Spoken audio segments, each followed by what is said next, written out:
All good? Okay. So Steve Hurst, with that, thank you for joining us, and I'll turn it over to you. Thanks, Jeff. Can you hear me okay? Yes. I'm using my iPad.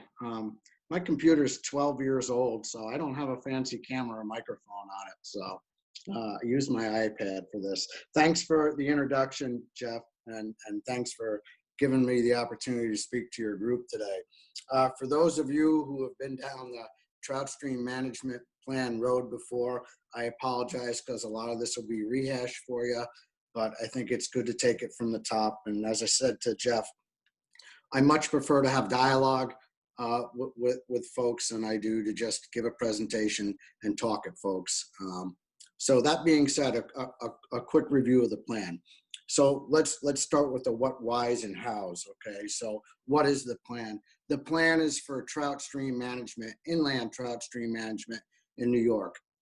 It does not cover our Great Lakes or our Finger Lakes, any place where we have migratory trout, okay?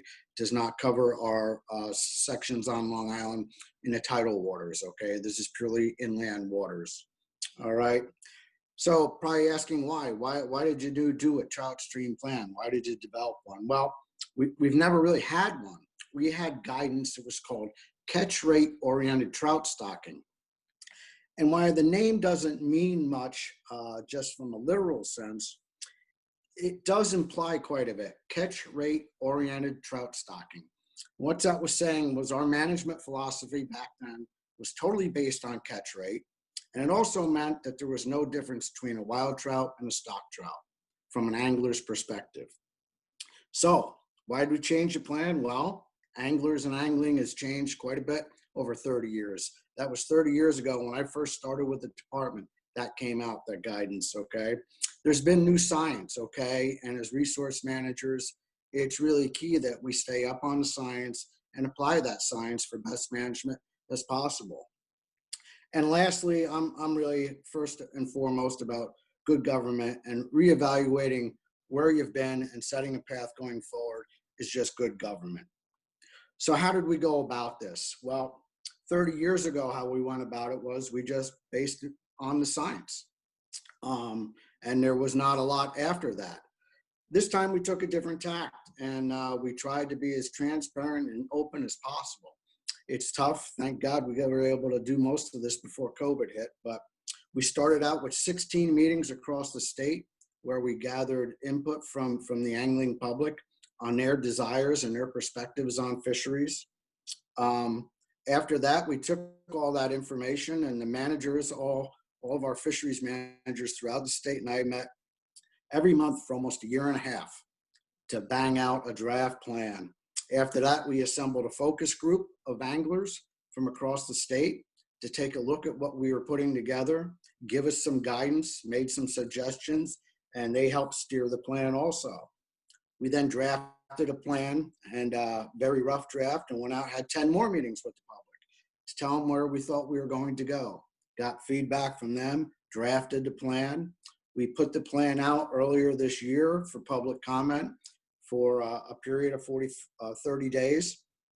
We got comment, received that comment, adjusted the plan again. One comment in particular that was changing came from this group itself. And then the final plan is in the works right now. And I just looked at the new cover just last week, Jeff. They finally got the cover together. Nice picture on it. So that's where we are. That was kind of the how at a very high level. So I'll just walk you through some of the major tenets of the plan. As I told you before, our last guidance was catch rate oriented trout stocking, which meant that, everything was based on catch rate. If we got a half a fish per hour for each angler out there, we were okay. We considered that success. Well, we learned from our public meetings that catch rate is not king anymore. In fact, it's pretty low on the barrel for many anglers. Many people are out there for the experience. The other thing that came out loud and clear from those meetings is people value wild trout, and they hold them in a different regard than stock trout. And we need to take that into consideration. People viewed habitat as a very important component of trout stream management, and not just because it yields more wild trout, but in and of itself, of that good habitat is indicative of a good, healthy ecosystem. And people really appreciate it, which I appreciate. Okay. And that folks really wanted to know, where are the resources? What do they have to offer? They need better information. So that served as the platform for its plan. And so the major elements of the plan, I'm just going to march through these, is for the first time in our history, New York State is drawing a clear line between wild trout and stock trout management. All right. And that was a very hard thing for us to do, because where do you draw that line? All right. And we used a lot of biology, a lot of experience, and a little gestalt to come up with that. All right. But we made it, and we drew that line. Could it be to the left or the right a little bit? Time will tell. We're going to place better emphasis on habitat improvement going down the road. That is the key to where we're going. And what we've done here is we're managing by categories now. So instead of just managing a stream based on the biology, we've put them into boxes. And the reason we've done that, and we're doing this a lot in the Bureau right now, is because it gives you the opportunity to get into some goal-seeking behavior. So we have 5 classifications, basically. We have a stocked category, which is where a stream gets stocked once for early opportunity. These are very marginal trout streams. They're really not even trout streams. They're a trout stream for a little while in the spring while the water's cold. We have stocked extended streams, which are these streams that were kind of like right on the margin there. There are larger streams between being stocked and wild. Those will get stocked every other week for a period of over two months. Then we have 3 categories in our wild segment, and that's regular wild, which is most of your headwater streams and some of your marginal trout streams that have wild trout, but they do not have the access to manage them properly. We have wild quality trout streams, which are next a step above, where we have at least 40 pounds per acre of trout. And then we have the wild premier status, which is how we are going to categorize the Delaware tailwaters, which is 60 pounds of trout biomass per acre. So having those management categories also allows us to say, okay, here's our list of streams in New York State that we manage. You know, there's some of these that are stocked extended. We think that if we can do habitat work on them, we can elevate those to wild quality or wild premier. And that's very helpful to us. And it's very helpful with being transparent with the public, and also getting the public involved in what we do, because it's a very simple message. Look, we're stocking a stream like this, we're managing it. Let's get it over the goal line here and get it to the next level. So I hope that makes sense to folks. A few of the other exciting things that we're doing on the hatchery side of things for our stocked trout fisheries, which are extremely important component of our management, is we are going to increase the average size of the fish we're placing in the water. Right now, they range anywhere from 6.5 to 8 inches. The minimum size will be 9 inches at stocking, henceforth. We've had what's called a 2-year-old program, where we've stocked larger fish in the past. Based on hatchery logistics and some other factors that happened over the years, sometimes those would be what we call lumped stockings, all in one shot in a stream. Some streams got none. We've made it policy now, even though it's going to be a lot more challenging logistically, is 10% of all of our stockings will receive 12-inch and larger fish. As I said before, habitat management and habitat restoration is going to be key going forward. And this is where we're going to be looking towards partnerships. Jeff and I already work quite closely through the Delaware Watershed Grant Program to get some good stuff done. We're hoping to get more stuff done across the state.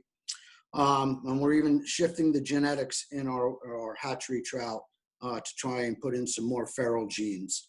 So, and then lastly, we're going to try to create an interactive map that folks will be able to plainly see where these trout stream opportunities are and how they're categorized.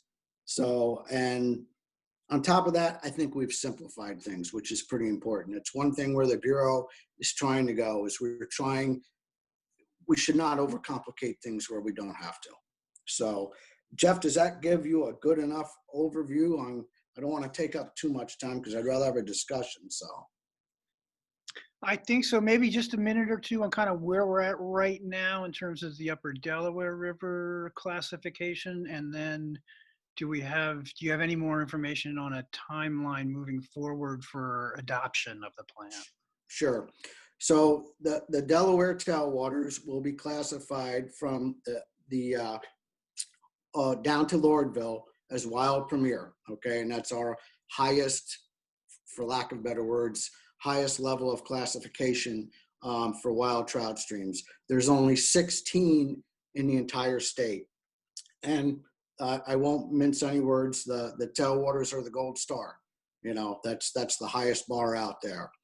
On top of that also, and this was based on feedback from Futter, from Friends of the Upper Delaware, you know, we know that based on our science, and we've put a lot of money into this stream the last few years, into this system the last few years, that the fish move quite a bit throughout the system.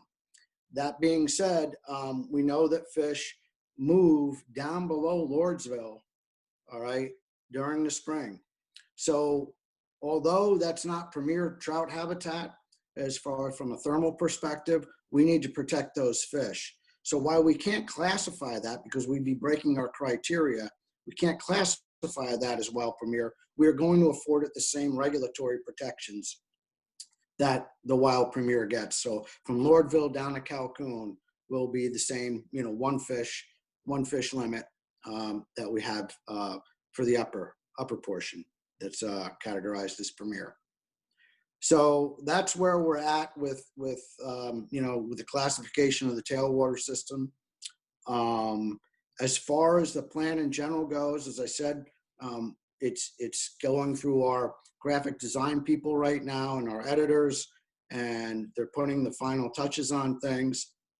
At the same time, the regulations that are being promulgated as part of the plan are going through the process, the internal approval process.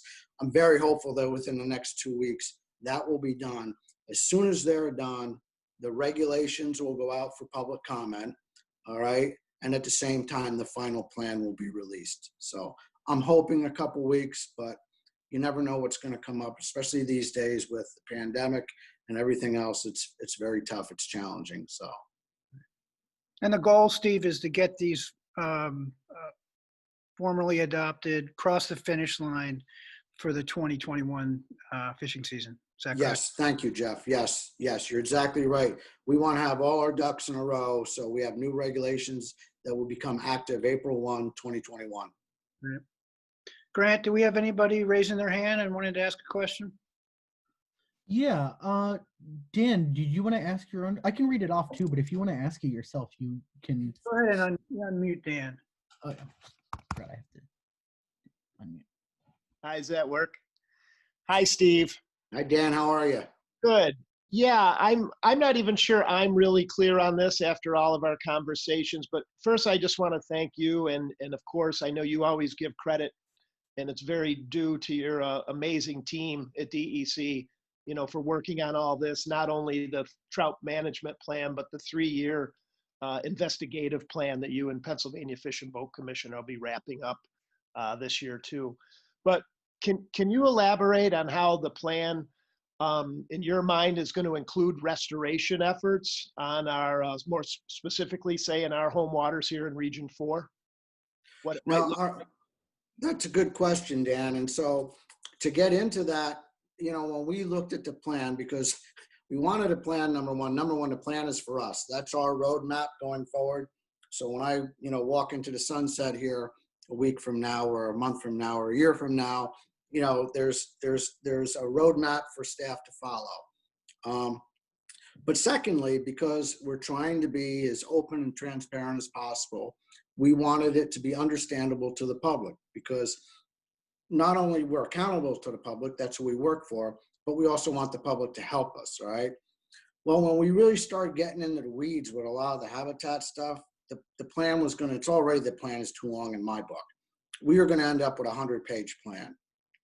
So what we've decided to do is, once this plan is finalized, part of the implementation will be, we will be writing, and it's right in the plan, a habitat sub-plan that will go along with this. And this is where we'll be working with people like Friends of the Upper Delaware, Trout Unlimited, TNC, and others, all right, to try and come up with a strategic approach, because, you know, we had a lot of plans in place a year ago.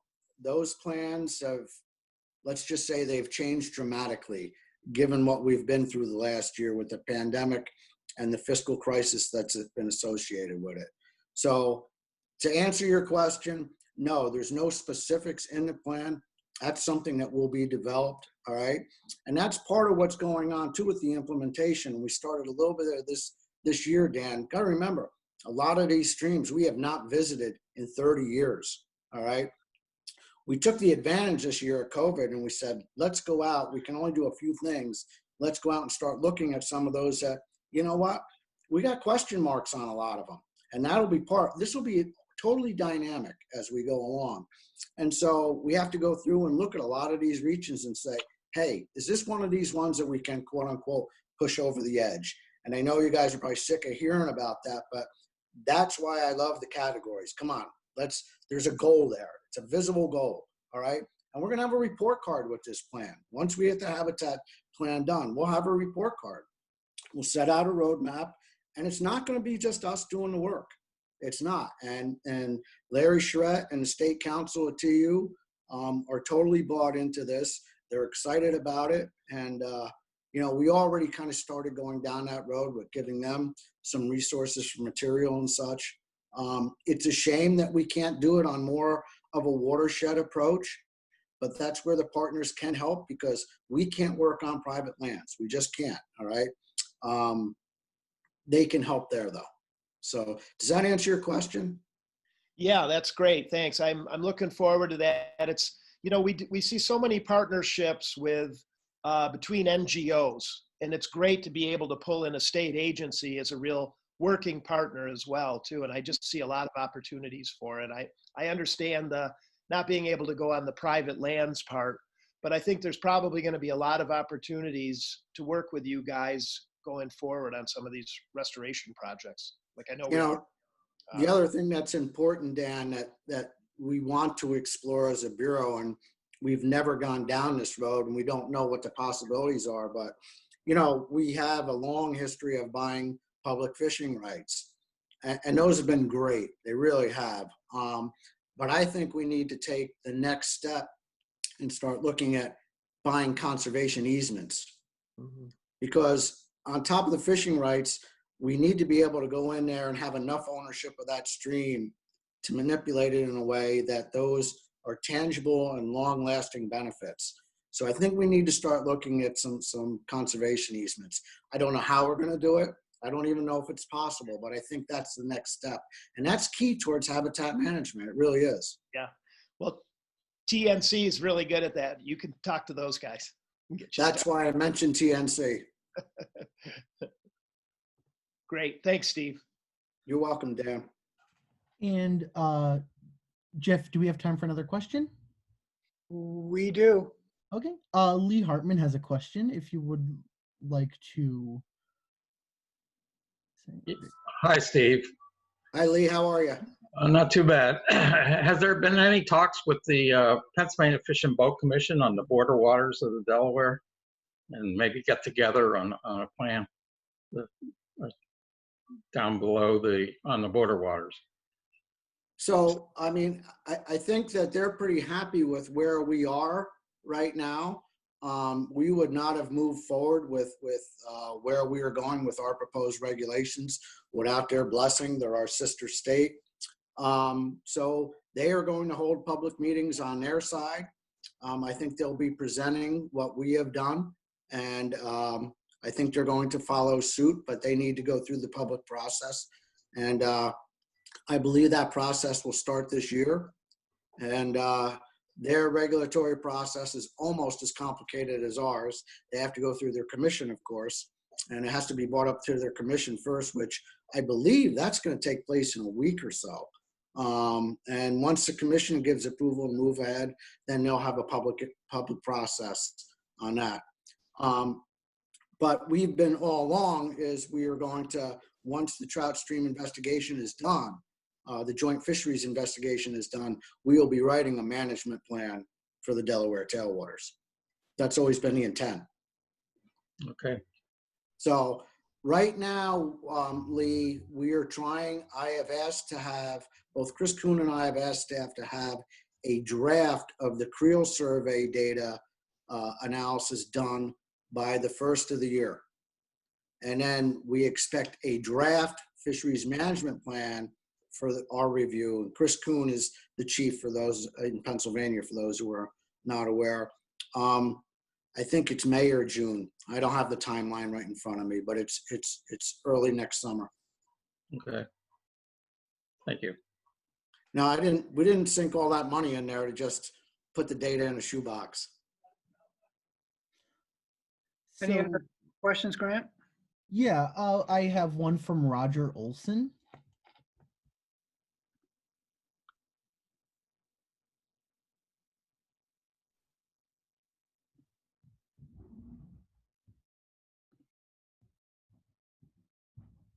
Is Roger unmuted?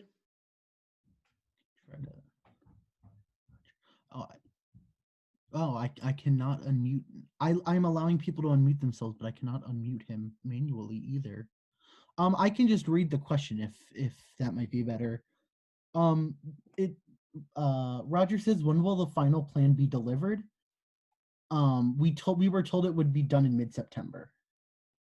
Yes, and that's part of that is my fault. It was hung up on my desk for over 2 weeks because I was tied up with other matters. Yes, it was supposed to be due in mid-September, but it is behind and it's on me. And like I said, I'm hoping for 2 weeks from now. Now it's beyond me a little bit.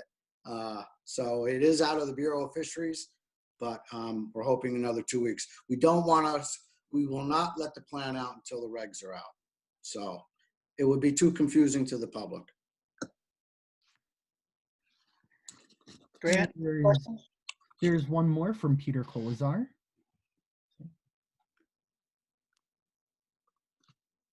Verbal? I go verbal, yeah. So the plan is great, but enforcement is important. And in the past, it's been lacking.